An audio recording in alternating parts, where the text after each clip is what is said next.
I want to show you how Islamic scholars, apologists, and translators of the Quran shamelessly deceive people. And this video is especially important for Muslims to watch, because you will see that Islamic scholars do everything to misrepresent the Quran and corrupt the Quran, which they consider Allah's word, just to keep Islam from being wrong. If you're a Muslim, at the end of this video, your trust in both Islamic scholars and your holy book should be heavily shaken. In my former video, I took a Quran verse, chapter 10, verse 5, and pointed out that the Quran calls the moon a light, when in reality, the moon is neither light nor does it emit light. It reflects light coming from the sun. The reason the Quran uses shining light for the sun and nur, light, for the moon is obvious. The sun looks like this and the moon looks like this.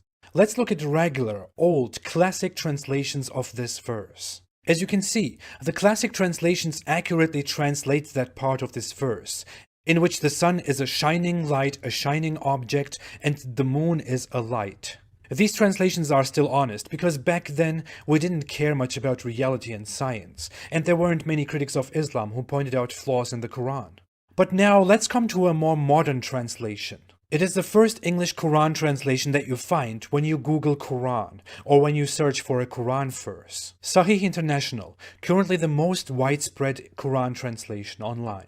It is he who made the sun a shining light, and the moon a derived light, and determined for its phases. Whoa, do you see that? It says derived light, or a reflected light, although it doesn't say such a thing in the original verse. It just says nur, and the word nur means simply light. In the Arabic text, it only calls the moon a light. The same thing can even be found in another verse, chapter 71, verse 16.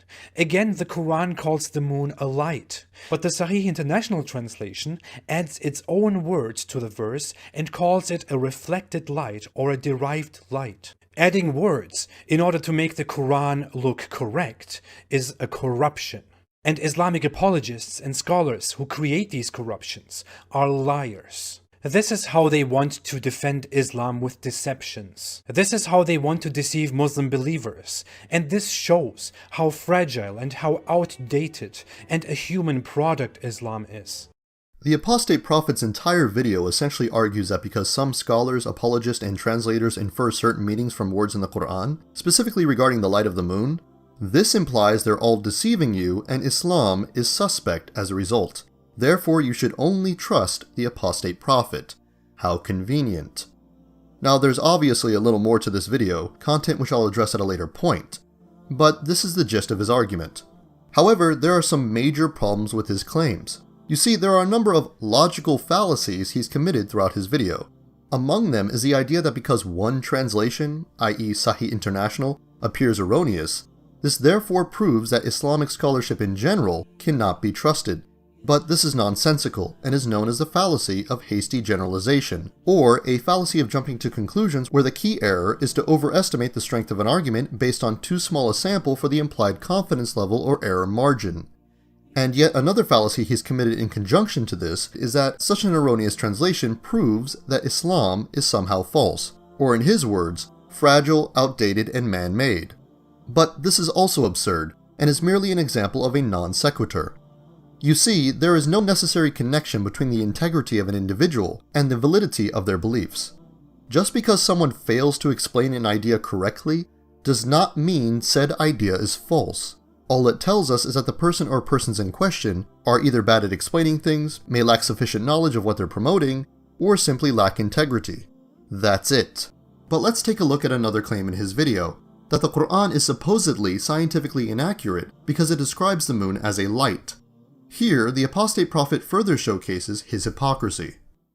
It is he who made the sun a shining light, and the moon a light, and determined for its phases, that you may know the number of years and account of time.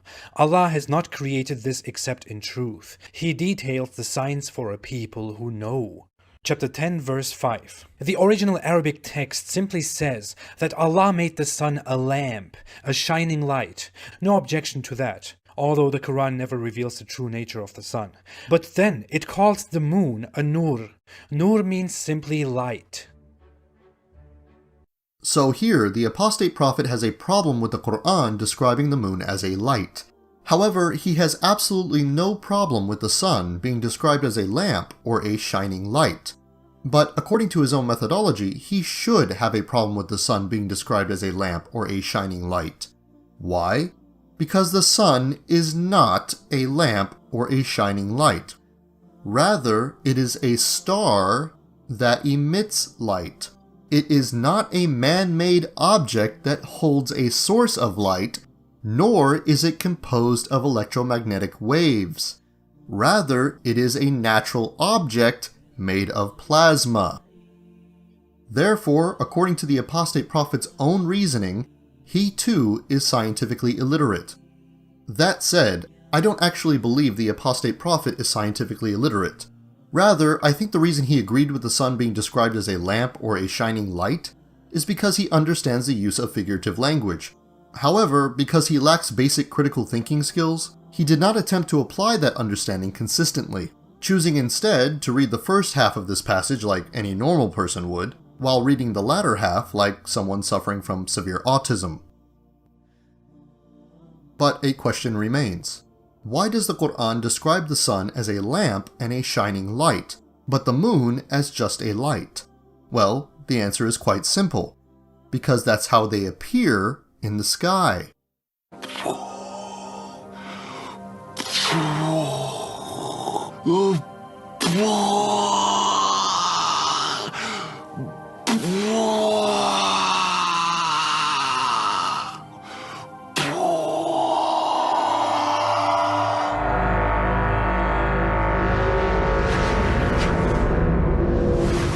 Thus, there is no reason to suggest that this passage is meant to convey a scientific understanding of these two objects.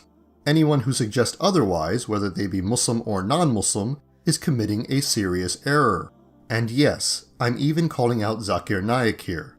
For more information as to how the Quran should be read, please refer to my lecture titled Science and the Quran, A Forced Marriage. In conclusion, if this is the apostate prophet's ultimate demonstration, i.e. his best possible attempt at criticizing Islam, then there is little else I can say but this. What you just said is one of the most insanely idiotic things I have ever heard. At no point in your rambling, incoherent response were you even close to anything that could be considered a rational thought. Everyone in this room is now dumber for having listened to it. I award you no points, and may God have mercy on your soul.